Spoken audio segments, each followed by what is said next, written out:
Welcome to the Center for the Blue Economy, Environmental Justice and Sustainability Speaker Series. We're so glad to have you. This is our second lecture tonight. And as has become our custom here, we'd like to start with a land acknowledgement. I'm meeting here, we're meeting Monterey Institute, Middlebury Institute of International Studies is in Monterey. That is known as the Achasta. It is the indigenous area of many indigenous groups. They're known as the Ohlone, the Costanoan, and many others. So we acknowledge them, we acknowledge their wisdom. And now I'd like to turn it over to Jason Scorce, Director of the Center for the Blue Economy, to introduce our speaker tonight, Dr. Joy Shih. Great. Thank you so much. Thank you, Dr. Shih, for being here. We've had the pleasure of working with Dr. Shih for the last year plus on our ocean climate work. And as always, when you're working together on coalitions, sometimes it's good to take a step back and see the bigger picture. So we invited her here to talk about Sierra Club's work and priorities, and to really get a sense, because Sierra Club obviously one of the biggest ocean programs in the world, and just to get a sense of what they're up to apart from just ocean climate. And so we're really looking forward to getting this perspective. And I know a lot of our students aspire to work maybe for Sierra Club at some point. So we'd love for any career advice for how to make it in the big leagues. So thank you again, and we look forward to your talk. Perfect. Thank you so much for that great introduction. My name is Joy Shih, and I'm the chair of the Sierra Club Marine team. It's actually a fairly new role for me. I started that just this January, and of course it's been a weird year with COVID, so it's been a little bit unusual, but it's been a great experience so far. So I'm going to go ahead and start screen sharing. And I think how it works is I'm going to take questions from you at the end. So I'll go ahead and start with that right now.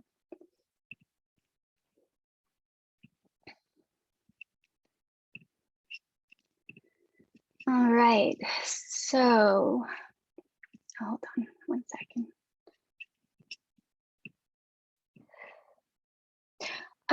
So it's really great to be here with you guys today. And, although it's virtual, it's great to be speaking to an audience that's based in Monterey, because to oceanographers like myself, the waters around Monterey are really special. As you know, oceans play an essential role in climate, as well as for food security, providing for livelihoods in many forms, and as a source of clean energy. And Monterey Bay hosts the highest biodiversity in temperate regions around the world. It's renowned for its complex seafloor habitat, including a 2-mile deep submarine canyon, seamounts, strong seasonal upwelling, and an abundance of marine species. And just offshore, the California Current is the feeding grounds for billions of fish, marine mammals, and birds. It's really extraordinary. And California has more than 1,100 miles of coastline, and the waters offshore directly support California's robust economy. We've got coastal tourism, recreation, agriculture, and fisheries all depend on us having a healthy ocean and coastal ecosystems.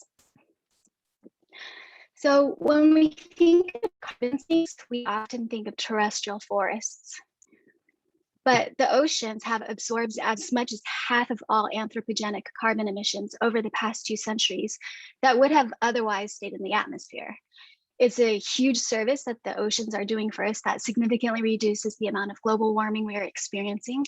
And it's expected that the oceans can continue to do this for us for another 50 years or so. But at some point, the ability of the ocean to function as a carbon sink will start to diminish. And marine and coastal ecosystems such as mangroves, seagrass beds, and tidal marshes are among the most intense carbon sinks on the planet. And while the role of seawater in absorbing carbon has been essential, it does come at the cost of ocean acidification that not only alters marine ecosystems, dissolves the calcium carbonate-based skeletons and structures of a wide variety of marine organisms, which then impacts those fisheries and the associated livelihood. And it can also interrupt biological processes like fish breathing. So why are oceans important in policy? The overall value of the ocean is conservatively estimated to be 24 trillion US dollars, with an annual output of goods and services to be 3 to 6 trillion US dollars. And because the oceans provide a wide variety of goods and services, 40% of the world's human population lives within 100 kilometers of coastlines. However, some oceanic resources have been overexploited. The United Nations Food and Agricultural Organization estimates that 85% of marine fish stocks are either fully exploited or overfished, which poses a food security problem that disproportionately impacts the poor. Currently, around 3.2 billion people rely on fish for at least 20% of their protein, with some small island states depending on fish almost exclusively. And despite our intimate dependence on oceans, our understanding about them continues to grow. So on World Oceans Day this year, which is on June 8th, which is basically the equivalent of Earth Day for the oceans, it was officially recognized that there are now 5 oceans on the planet. In addition to the Pacific, the Atlantic, the Indian, and the Arctic Oceans, we now have the Southern Ocean. And so basically National Geographic cartographers who are in charge of these designations say that the swift current circling Antarctica keeps the waters there distinct from the other oceans. And by recognizing the role that it plays in global circulation is thus worthy of its own identity. So today, I'll be going over some of the policy priorities of the Sierra Club relating to oceans. Founded in 1892 by the preservationist John Muir, the Sierra Club is the most enduring and influential grassroots environmental organization in the United States. And while the Sierra Club has been around for a long time, our focus on the oceans is comparably recent. We've long held policies on environmental conservation, but as our priorities have shifted to include climate, we've developed a broad swath of ocean-based campaigns and efforts. The operations of the Sierra Club is guided by our mission statement, which is to explore, enjoy, and protect the wild places of the earth, to practice and promote the responsible use of the earth's ecosystem and resources, to educate and enlist humanity to protect and restore the quality of the natural and human environment, and to use all lawful means to carry out these efforts. Some of our accomplishments to date include the direct closure of 341 coal plants as part of our Beyond Coal campaign, the creation of 439 national parks and monuments, and over 15,000 hikes and outings led by members of the Sierra Club every year. And finally, we amplify the power of our 3.8 million members and supporters to defend everyone's right to a healthy world. As Sierra Club's journey to become a more just, equitable, and inclusive organization internally and externally, the Sierra Club Board of Directors adopted the Jemez Principles for Democratic Organizing in 2014. These principles were hammered out at a meeting held in Jemez, New Mexico in 1996, based on the common understandings between participants from all different cultures, political backgrounds, and organizations. The Sierra Club seeks to actively include Indigenous, youth, elder, minority, and frontline community members as experts, and in the development of all policies and decisions, and as voices alongside scientists and policymakers. And in doing so, we recognize that those who are directly impacted by environmental changes have the most direct knowledge of these issues, as well as the expertise for viable solutions. And furthermore, the Sierra Club has affirmed that tackling the climate crisis can only happen if we confront systemic racism, including environmental racism, since Black liberation is a key to solving the global climate crisis. The Sierra Club believes that reparations for the Black community is a critical first step towards equitable reinvestment into marginalized communities and halting extractive policies. The Sierra Club National Marine Team is a volunteer branch and is composed of 9 voting corps members authorized to act on behalf of the Sierra Club on issues that involve federal legislation, rules, or proposed actions by federal agencies affecting more than one chapter. So we are tasked with developing policies on issues of marine conservation, providing commentary on marine policy, lobbying, as well as outreach. Our team is composed of members from across the coastal regions of the United States, including the West Coast, Hawaii, the Gulf states, and up through New England. Our core members typically have backgrounds in marine science or environmental law, or both. Our team is just as comfortable dressed in suits talking with our senators and congresspeople or agency representatives in DC as we are out in the nature that we represent. So Sierra Club policies are guided by science. The new report from the Intergovernmental Panel on Climate Change that came out just last month is nearly 4,000 pages long and was authored by 234 scientists and is the most comprehensive look at the state of climate ever. For the last 3 decades, scientists with the UN's IPCC have been issuing major reports about the state of the climate and have gradually expressed more certainty about what is happening and why. And for our global leaders, this is another in a long line of wake-up calls, but since this one comes so close to November's COP26 Global Climate Summit in Glasgow, it carries extra weight. The findings in the climate report is being called Code Red for Humanity by the United Nations Secretary General Antonio Guterres. This report is filled with language that is the most powerful yet, connecting human activities to climate change and the warming that we're experiencing. And typically, scientists, we're very careful about wording confidence levels. So these are very strong statements. The report confirms that the ocean is more acidic, Arctic ice is disintegrating, natural disasters are worsening, and ecosystems are turning towards collapse. So here are a few key takeaways from the report. It is unequivocal that human influence has warmed the atmosphere, ocean, and land. The noteworthy thing here is how the wording in these reports has changed over the decades. So in 1995, the 1995 report, which at the time was groundbreaking, wrote that the balance of evidence suggests a discernible human influence on global climate.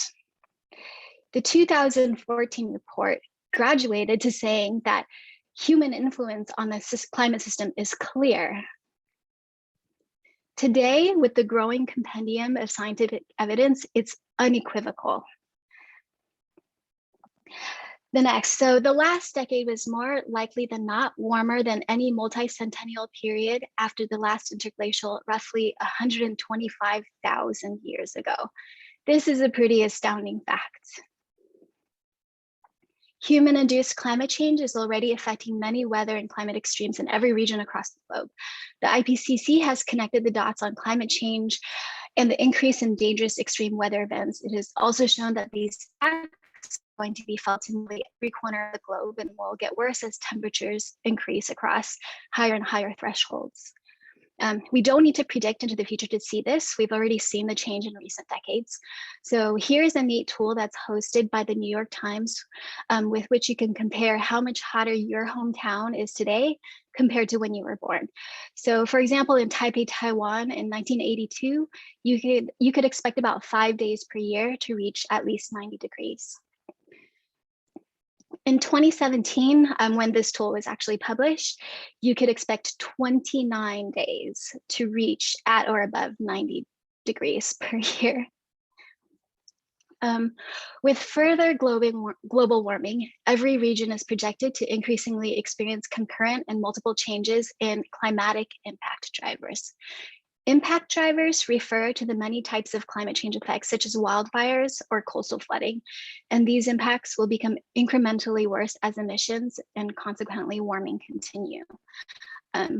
We, of course, are already seeing all too real examples of this with the recent flooding in places like Tennessee, New York, New Jersey, and throughout the Mid-Atlantic due to Hurricane Ida, as well as with a record-breaking wildfire season with massive fires raging in Greece and Russia, and of course, the Caldor and Dixie fires right here in California.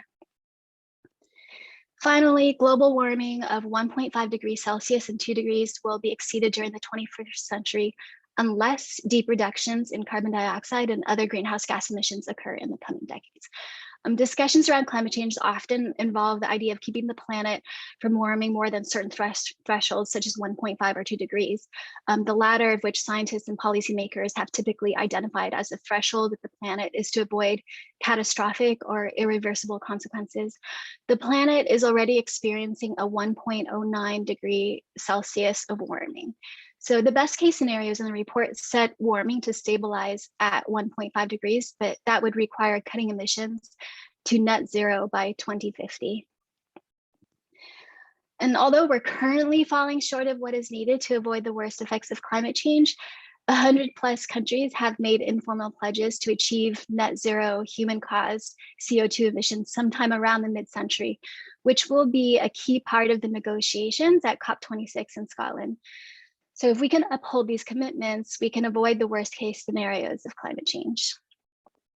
And while climate action is slated to take place on the global stage this fall, let's talk about some marine issues closer to home. So the coastal waters of Northern California were once home to these majestic and undulating forests of kelp. And while kelp forests do not typically receive as much spotlight as coral reefs, kelp forests are one of the most critical ecosystems on the planet. They store an enormous amount of carbon by absorbing CO2 from the surrounding seawater, and therefore decrease acidification that can kill marine life. Through photosynthesis, kelp forests boost oxygen levels in the ocean, while also helping to protect the coast from erosion from waves. Despite equaling less than 1% of the plant biomass found on land, they sequester almost as much carbon as all of the terrestrial plants. But kelp forests don't just play a role in curbing climate change, they provide vital habitat for over 1,000 marine species, including otters, invertebrates, sharks, seabirds, and marine mammals. Gray whales shelter their young in them. And in California, kelp forests historically provided a livelihood for abalone and red urchin fishers. Furthermore, kelp forests sculpt waves to produce optimal conditions for surfing, which in itself is a multi-million-dollar business. But kelp forests have been hit hard. Warming oceans combined with past hunting and fishing practices have severely upset the balance between predators and prey in the kelp forests, with devastating effects. Between 2014 and 2016, a marine heat wave wiped out more than 90% of the kelp along a 200-mile stretch of California's northern coast. Kelp in some areas of Southern California had already been reduced by 75% over the past century due to pollution and overfishing. So this patchworky loss is what we see throughout most of California's coast, but north of the Golden Gate Bridge, more than 95% of the kelp disappeared. This problem isn't limited to California. Globally, kelp forests have been disappearing 4 times faster than rainforests. Another devastating threat to the West Coast is the runaway takeover of the purple sea urchin. So their population has exploded by 10,000% since 2014 due to the decline of sea otters and starfish populations, 2 of the purple urchin's natural predators. Hundreds of millions of purple sea urchins now blanket the seafloor from Baja up to Alaska. Now, the drivers of the explosion of purple urchin is thought to be twofold. In 2013, researchers started to notice sea stars seem to be wasting away, with their arms would separate from their bodies and then they would dissolve into a mush. And divers and fishermen began to report mass die-offs of more than 20 different species of sea stars. So this sea star wasting disease is thought to be caused by a virus, although it's still not well understood. And one of the hardest hit species was the sunflower sea star on the right, Pycnopodia helianthoides, which is a top sea urchin predator, which is now effectively locally extinct. So sea stars keep urchin populations in check in 2 ways. So the first way is really straightforward: sea stars eat urchins. So when sea stars began to die off, urchin populations began to skyrocket. The second way is more indirect, but just as important. So when sea stars eat urchins, they crush the urchin's test or shell, which then kind of releases the urchin's guts and fluids into the water. And other urchins pick up this fluid as a signal, and then they hide away into the cracks and crevices. And so in a healthy kelp forest, urchins are restricted to these hiding spots in order to avoid predators. and they just feed on bits of kelp that float by. But without sea stars and that chemical signal, the purple urchins just come out of the crevices and then they just eat the kelp directly until nothing is left but these urchin barrens. So is there any hope? Yes, it turns out in the 1960s, kelp had almost become extinct in the waters off of Southern California. Over half a century of overfishing and pollution had killed off sheepshead fish, abalone, and other marine animals that lived along the Los Angeles coast that either preyed on purple urchins or competed with them for habitat. And without those controls on purple urchin, they thrived and devoured the kelp. And in addition, sedimentation, development, and urban runoff exacerbated the problem by limiting kelp growth. And so for decades, an area known as Honeymoon Cove, pictured here, was devastated by purple urchin and was largely devoid of life. And also commercially valuable species like the red urchin also vanished once the kelp, which is their only food source, was lost. And most purple urchin are not marketable as food because their only edible parts are insufficient. Red urchin are about 3 times the size, and they have, when you think of uni, it's more red urchin. Purple urchin, it's just like this thin sliver. So in 2013, kelp restoration in Honeymoon Cove began, and at the time it was a complete barren, like on the left, with densities of urchins approaching 70 urchins per square meter in some places. And a partnership of researchers, fishermen, nonprofits, and conservationists took action by manually removing purple urchins. And the Bay Foundation in particular, which ran this program in Honeymoon Cove, hired out-of-work red urchin divers to systematically smash the purple urchins with hammers. And to date, they have restored 57 acres of kelp forest off the Palos Verdes Peninsula, employed 5 commercial fishermen throughout the project with 35 additional volunteer divers, completed over 10,000 hours underwater restoring kelp, reduced purple urchin densities from an average of 30 per square meter to about 2 per square meter, totaling the removal of 2.6 million purple urchin. And note that 2 purple urchin per square meter is really the magic number of a healthy kelp ecosystem that includes purple urchin. So it's great that they achieve that goal. And for their efforts, they also observed an increase in kelp, invertebrate, and overall fish diversity and biomass, as well as recreational targeted finfish. Other similar groups in California, such as the Watermen's Alliance, based in Mendocino, have also manually removed millions of purple urchin. And other kelp restoration efforts, including removing urchin using an urchin sucking airlift, which is more efficient than removal by hand, but has the downside of sucking up other organisms that also live in the area. Breeding sea stars in captivity for future restoration efforts, as is being done at Friday Harbor Lab at the University of Washington. So these urchin devouring sunflower sea stars in the upper left, referred to affectionately as oceanic Roombas, are the fastest and largest sea stars in the world and can have up to 24 arms and grow to 3 feet across. These larvae here on the lower right are amongst the first ever to be grown in captivity.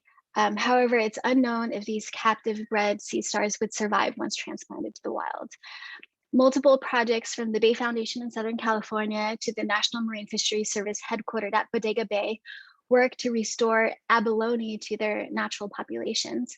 So at its peak in 2013, the abalone fishery in California generated $44 million in revenue before their mass mortality due to warming waters from climate change and the explosion of purple urchin that devoured their shared food source. Now, abalone are important to the ecology because of their role as grazers and keeping kelp forests healthy by cleaning the reefs, which then attracts other marine life. There's also interest in restoring sea otters to the areas where they have become locally extinct, which could work down the line, but at the moment is not super viable because urchin barrens cannot support sea otters. So once you have the the kelp restored, you can bring them in. But as we saw in Monterey, when sea otter populations were naturally restored by remnant otter populations from Big Sur, otters can help keep purple urchin in check in a kelp forest. Finally, there's kelp, restoring kelp itself directly. The different methods for restoring kelp include seeding kelp by placing reproductive blades of kelp containing spores that have not yet been released, or outplanting of kelp microspores by culturing kelp spores in the lab first, and then direct transplantation of the kelp sporophytes from wild populations of existing kelp forests. So transplantation can only be effective in areas already cleared of grazing pressure, in other words, the urchin. While warming waters have devastated kelp forests, healthy kelp play a critical role in absorbing carbon. So bull kelp can grow 10 inches in a day and grow to 115 feet tall. And they have an annual life cycle. And giant kelp can grow 2 feet a day and grow up to 175 feet tall. Large-scale offshore kelp farming could amplify the crucial function of kelp ecosystems in carbon sequestration. So in a 2019 study published in Current Biology, scientists found that farming just 3.8% of federal waters off of the California coast could offset the emissions from the state's $50 billion agriculture industry. And people are also finding literally palatable solutions. So urchin are considered a delicacy. While the meat of starving purple urchin is usually too paltry for commercial use, there are efforts to collect them, fatten them up in tanks, and then sell them to high-end restaurants. So companies like Urchinomics Ranch collected purple urchin for this purpose, and they hope to remove 100 tons of purple urchin from Bodega Bay each year. And although this in itself won't make a big enough dent to fix the problem, it can certainly be a part of the equation. And in fact, the first Purple Urchin Festival will take place this November 5th through 7th on the Mendocino coast. Although these methods of restoring kelp are anything but easy, kelp forests are actually really good at regenerating themselves if we just give them a chance. And the good news is there's growing awareness and widespread effort. So another focus of the Sierra Club is ensuring the practice of responsible aquaculture. The Sierra Club supports environmentally sound and sustainable aquaculture, including research that seeks to advance its efficiency and global sustainability. So the oceans have been subjected to overfishing and destructive fishing practices. Illegal, unreported, and unregulated fishing is also rife with the use of forced labor and human trafficking, considered to be modern-day slavery. However, with the burgeoning global population, along with the appetite of the westernized world for certain types of fish, the demand for seafood will only continue to grow. Now, according to the United Nations, aquaculture can contribute significantly to food security, providing employment and income to those in developing countries as well. The 2021 UN Food and Agricultural Organization report cites the importance of seafood for ending hunger and addressing malnutrition globally. Fish remains a critical Fish remains critical for food and nutritional security in many geographies across the world. The UN emphasizes that sustainable aquaculture is an essential part of the solution, with a projected 62% of fish coming from aquaculture by 2030. However, not all aquaculture are created equal. The Sierra Club has carefully considered different forms of aquaculture, including finfish aquaculture, shellfish aquaculture, and seaweed aquaculture. Finfish are what you think of when you think of your typical true fish, such as salmon, tuna, and mackerel. Sierra Club finds that open ocean finfish aquaculture poses numerous potential environmental risks, including spread of diseases and parasites to nearby wild fish population and impacts on wild forage fish populations. So we prefer lower risk alternatives such as recirculating aquaculture systems. Here are some of the issues associated with a typical open ocean aquaculture project. using wild-caught fish feed to feed farmed fish occurs in inefficient ratios. So FIFOs, or fish in, fish out ratios, have been examined over time as a way to look at the performance of aquaculture in relation to the wild fish used as fish meal for feeding farmed fish. If we look at the more recent 2015 column on the far right, you can see the FIFO for wild fish to salmon. It comes to 1 pound of wild fish to 1.22 pounds of salmon, which is 0.82 kilograms of wild fish is used to feed per kilogram of salmon. That shows that now globally, farmed salmon is now being produced at a more is now producing more consumable protein than is used in the feed. So when we first started out, we were actually feeding almost 3 pounds of fish feed per pound of salmon, but now we've got it below 1 to 1. So that's a big improvement. For all fed aquaculture, the FIFO, the bottom row, is 0.22 to 1, or in other words, each kilogram of wild fish supports the production of 4.55 kilograms of farmed fish. So overall, when we look at the declining FIFOs from 2015 to 2015, we observe fish meal and fish oil being used more strategically in aquaculture, with a trend towards optimizing their nutritional contributions. And this is the goal, because whether we are harvesting wild fish to feed ourselves or to feed farmed fish, we're creating competition for other wildlife that depend on those fish for food, or we're removing them from any ecosystem services that they may perform. So obviously, the lower we get these ratios, the less pressure we will put on wild fish populations. So as we move clockwise to the upper right, the input of drugs such as antibiotics and chemicals such as parasiticides directly into the open ocean can impact wild populations and ecosystems, or alter community structures, or even kill organisms. Fish pens also attract predators, altering their ecological roles where they're usually located. They're functional niches, and sometimes these predators, such as birds and sharks, can become entangled in the pens themselves. Fish waste and metabolic waste, such as ammonia or dead and decaying fish from pens, can drive nutrients to harmful levels and deplete oxygen in nearby waters. Escaped fish, some of which may be genetically modified, would compete with natural populations for food and habitat, transmit diseases perpetuated by the high population densities on fish farms, prey on or breed with wild populations, and reduce the health and genetic diversity of wild populations. Crowded fish in enclosures harbor and spread diseases, pathogens, and parasites, which can then spread to wild populations. So shown here on this salmon is the Pasine Rio virus. They also suffer from associated heart and skeletal muscle inflammation and jaundice syndrome, which is carried by farmed salmon. This is what some of the farmed salmon we eat looks like. And this disease has already spread to wild Pacific salmon. And then such diseases then necessitate the use of drugs, antibiotics, and parasiticides, and so on and so forth.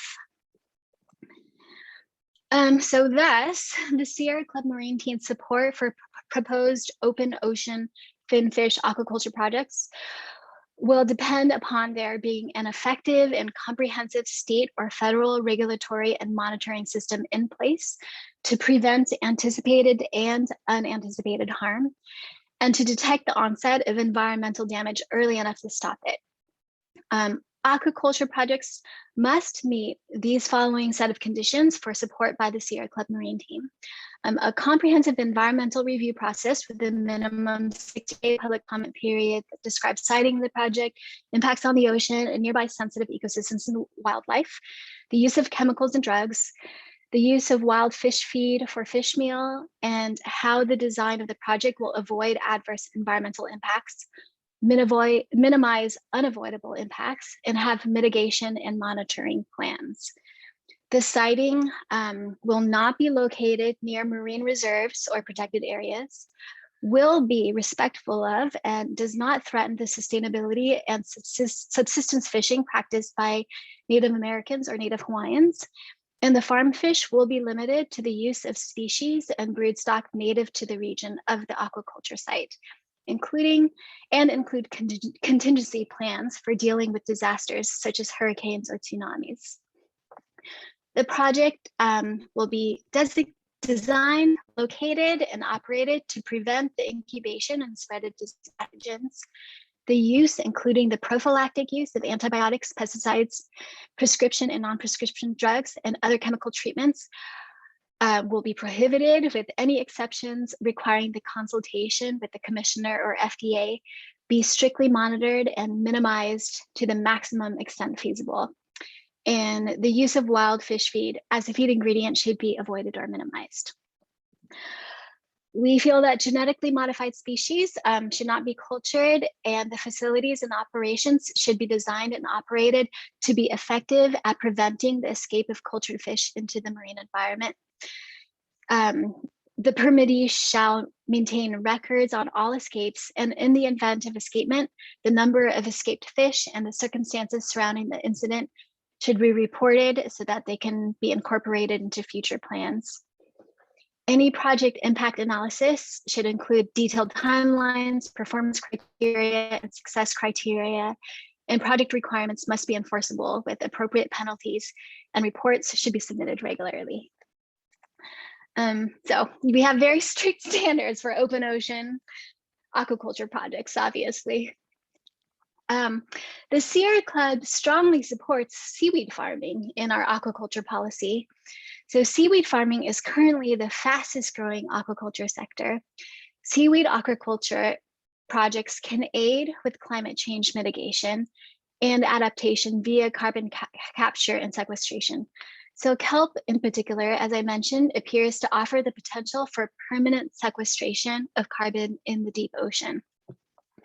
Seaweeds also act as a sponge, soaking up whatever is in the water. They could potentially be cultivated to reduce heavy metals and other coastal pollutants. But so unlike in commercial seaweed food farming, the seaweeds grown for environmental remediation wouldn't be eaten. While eelgrass, mangroves, and salt marshes are also known for their ability to store carbon, seaweeds pull more greenhouse gas from the water than all three of those combined based on biomass. So therefore, seaweed farms can help to combat local impacts of ocean acidification. Seaweeds also gobble up nitrogen and phosphorus, and in large quantities, these nutrients cause algal blooms that deplete the ocean of oxygen when they decompose. Excess nitrogen and phosphorus from stormwater runoff and point sources are behind the dead zones that form in places like the Gulf of Mexico and Chesapeake Bay. Seaweed farms can help lower nutrient levels in the waters where they're grown. Furthermore, seaweeds use the entire water column. This means that farmers can grow seaweed using a process known as vertical or 3D farming, and reap large harvests from small areas. So unlike tree planting on land, seaweed doesn't require fresh water or fertilizers, and they grow at a much faster rate than trees. And of course, doesn't need to be grown on land because they're in the ocean, and therefore they do not compete with land for food production, unlike the trade-off between forests and cropland or grazing land. So, so these topics are each entire talks on their own, but seaweeds are themselves a sustainable food source and can be used as fish and livestock feed. And seaweed can also be used as fertilizer, and lipid-rich algae can also be turned into biofuel, or they can be made into sustainable plastics. And so they're pretty nifty. Overall, seaweed aquaculture is widely perceived as one of the most environmentally benign types of aquaculture.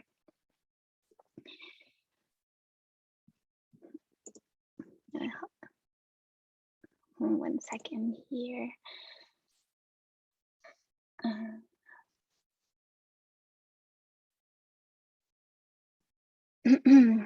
So most of the carbon sequestered by macroalgae is sent to the deep sea, either in the form of dissolved carbon or in the form of plant detritus, which easily floats out to the sea with the help of those gas-filled bladders that you see on seaweed.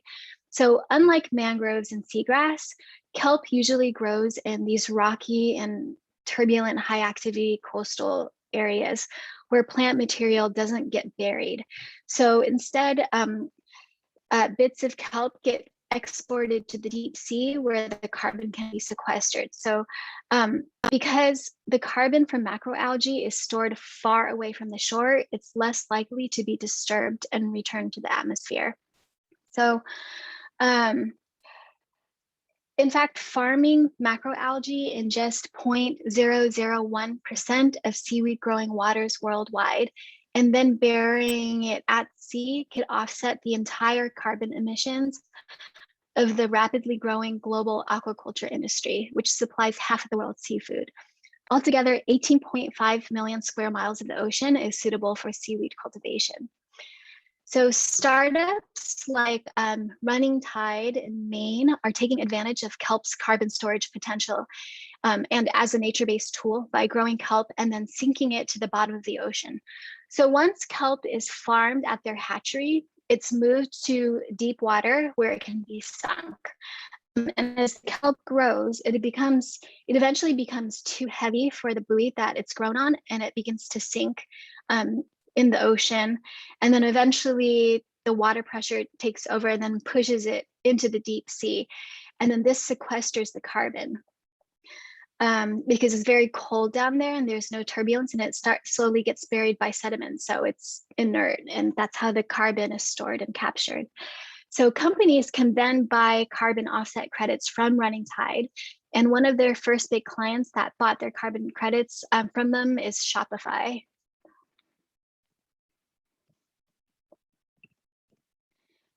So the Sierra Club recognizes the benefits of shellfish aquaculture, which while also recognizing areas of concern that should be monitored. So the estimated value of the shellfish aquaculture industry in the US is $340 million. I realize I'm running longer than I anticipated. How much longer do you want me to go? As long as we can leave at least 15 minutes for questions. For some reason, I can't hear. Oh no, can everybody else hear me? No? Yes? Okay, I can hear you now, sorry. Okay, oh, there I am. Okay, good. Sorry. Yeah, and my little clock, Jason, do you have a clock there? My little clock is. Yeah, it's about 6:42. I mean, we'd like to say 15 minutes for Q&A, Yeah. so maybe 5-7 minutes, something like that. Yeah. Okay, perfect. I'll wrap it up in 5 minutes then. How's that? Great. All right. So the estimated value of the shellfish aquaculture industry in the US is $340 million. And there's a broad suite of economic, social, and environmental benefits provided by shellfish, including jobs and business opportunities. They can be cultured for food or for restoration. They can be used for restoring habitat for important commercial, recreational, and endangered and threatened species. They can aid with species recovery that have been depleted by disease, and also bivalves filter the water and do not require input of additional food. So their effects on water clarity tend to be positive. Also, oyster reefs are a natural and effective solution for some shoreline protection projects. They can be classified under what's known as living shorelines. And as sedentary organisms, one adult oyster can filter up to 50 gallons of water a day. And of course, oyster reefs provide a critical food source for birds while also helping to sustain important nesting habitat. The principal environmental concerns of shellfish aquaculture are generally considered to be water quality degradation, changes in sediment chemistry and composition, habitat degradation, and altered biodiversity and community structure, introduction of non-native species, including predators, pests, and disease, and loss of genetic diversity in wild shellfish populations. And then also some shellfish are farmed on anchor lines and long lines that may interfere with protected species. So although it's rare, there have been reports of harbor porpoises, sea turtles, and seabird entanglements and mussel ropes, with some resulting in death. So the Sierra Club has the same policies that I described for the Finfish aquaculture policy as for seaweed and shellfish regarding project design and location, as well as for disease and pathogen protection. So finally, one of the key functions of the Sierra Club is to be involved in policy making, lobbying, and environmental litigation. And we've long been a big supporter of protecting meaningful amounts of land and water, such as 30 by 30. So we were really thrilled when at the beginning of this year in his term, President Biden announced a national goal of protecting 30% of the country's land and waters by 2030. And in March, the Biden administration also announced a far-reaching wind energy plan to dramatically expand the development of offshore wind farms to create jobs, protect the environment, and combat the climate crisis. We applaud the administration's commitment to responsibly develop offshore wind and include ocean-based renewable energy in America's energy portfolio. While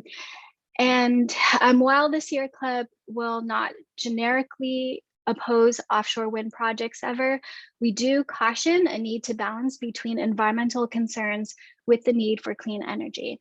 So offshore wind project design and siting decisions should consider the effects of underwater structures on habitat, impacts on marine mammals in the shoreline, and avoid bird mortality and proximity to sensitive and protected areas.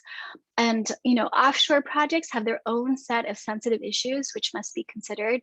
As with land projects, it's critical to have meaningful public participation and that site-specific and substantial environmental concerns should be addressed. So done right, offshore wind will be a critical component of the ocean economy. The offshore wind industry could create 83,000 new jobs for America by 2030 and deliver $25 billion in annual economic input by 2030 as well. And finally, the Sierra Club strongly supports the Ocean-Based Climate Solutions Act. The Act contains a broad suite of ocean-based climate solutions, for example, carbon storage and blue carbon ecosystems, and banning of offshore drilling. And while the Ocean-Based Climate Solutions Act is a great messaging bill with many priorities that we support, fortunately, many of its components have already been implemented a la carte by the Biden administration as with 30 by 30, or have been integrated into other legislative efforts. And then the big ones, of course, are the bipartisan infrastructure bill and the budget reconciliation bill.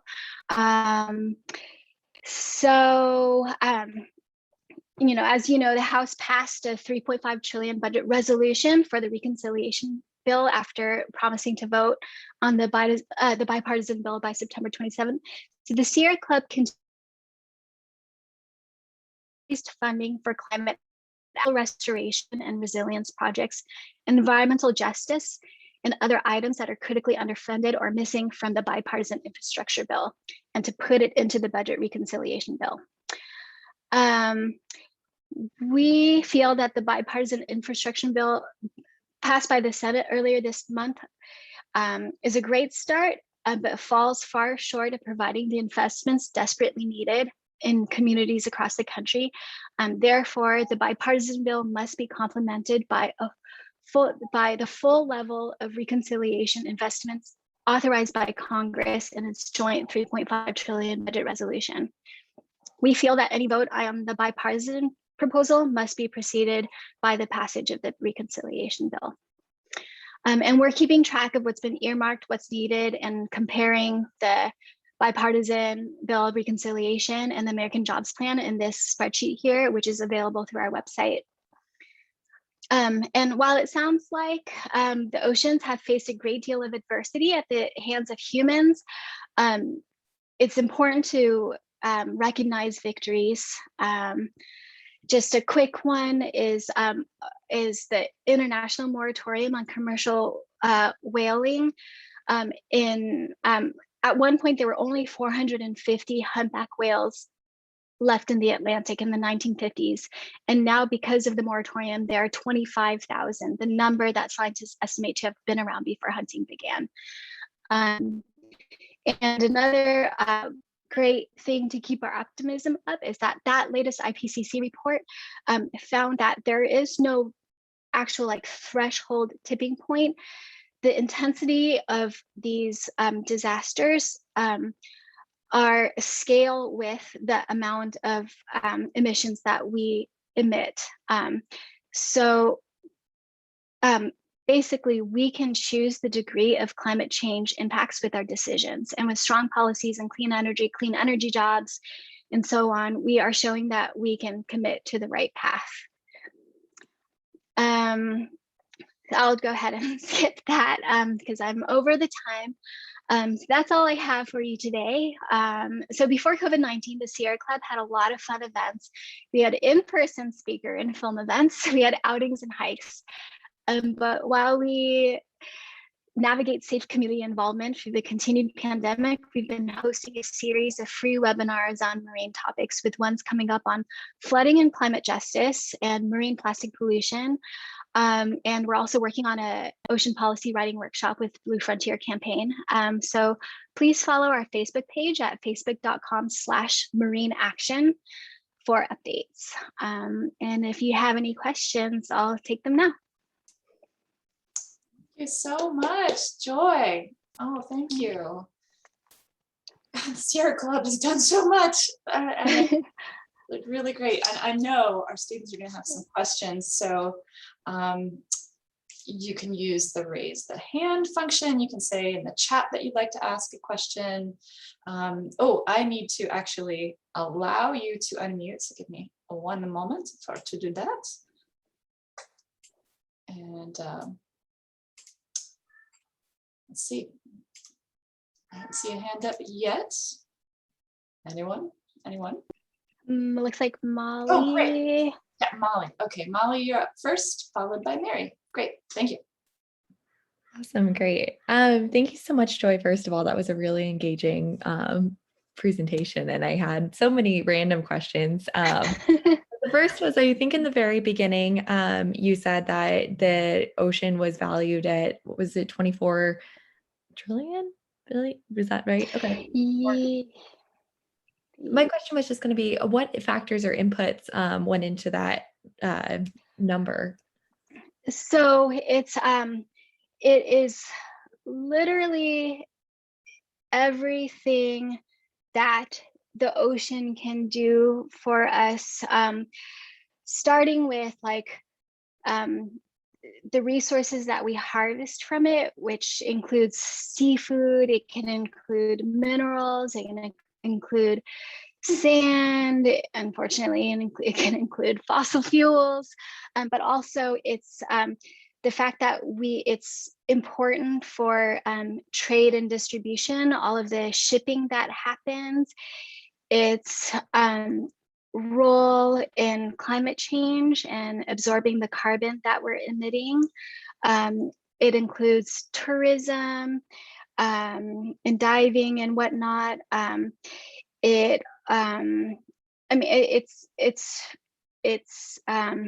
really, it's kind of everything that the ocean does. It's not as like just the fish or whatnot, but kind of all of those added together.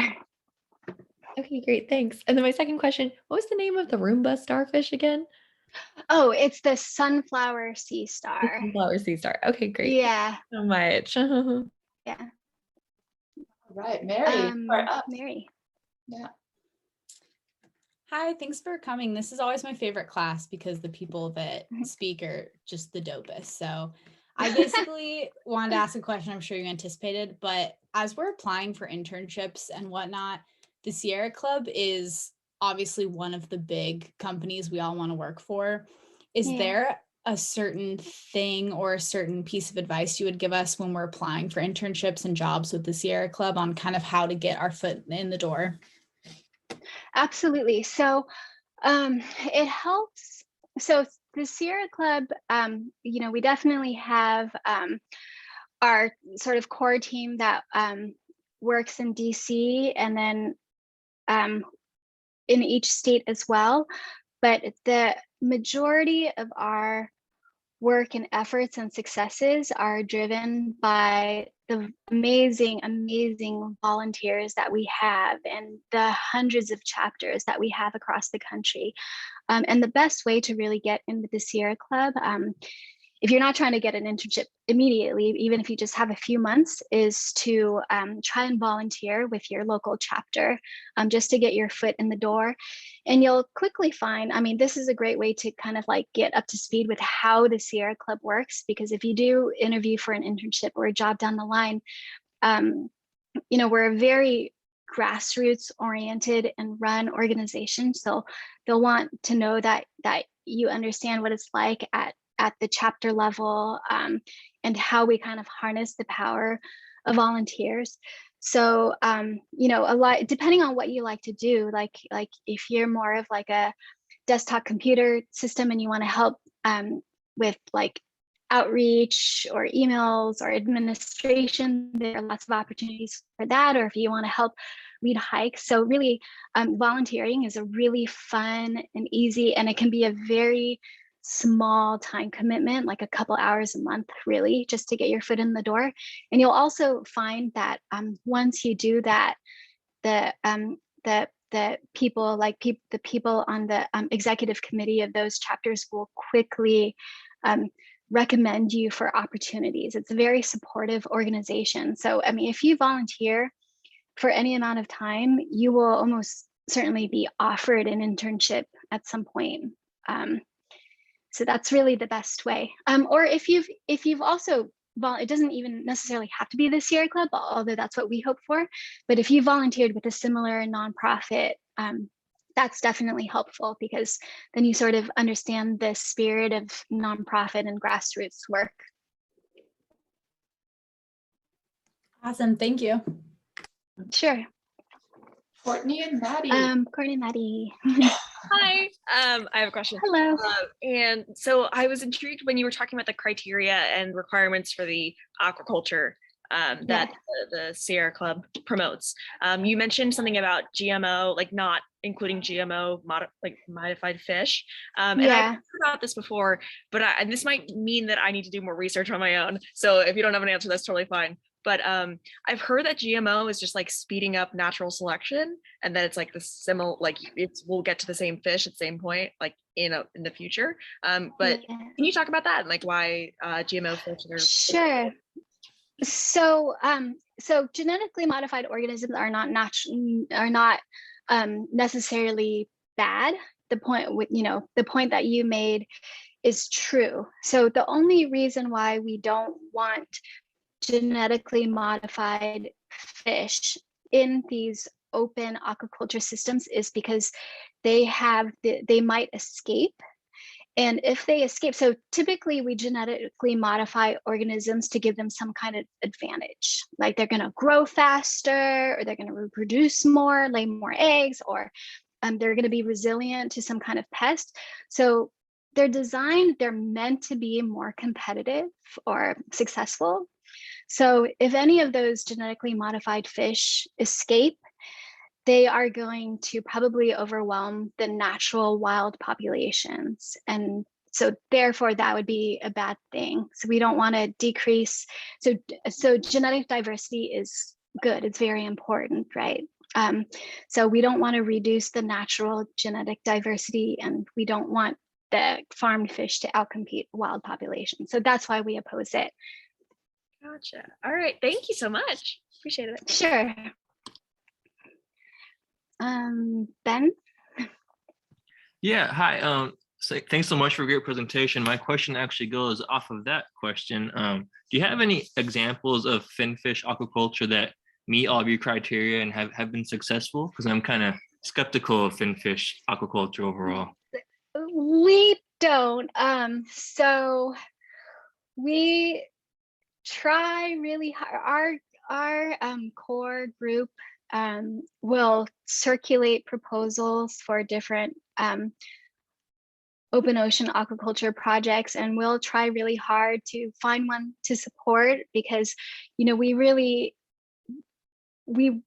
want to support aquaculture as a principle. It's very important to food security and to reducing overfishing, especially for something like tuna, which is wildly overfished and has impacts on like sea turtles and dolphins and whatnot. So, we need a better solution than fishing for wild tuna.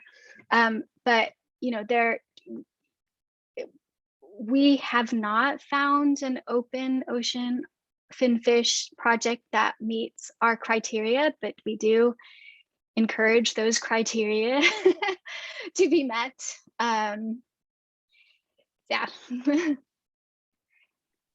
Great, thank you. And We very much hope that there will be one down the line. thank you. And that's great. That's why you have the high criteria in the first place. So, Exactly. I think we are right at 7 p.m.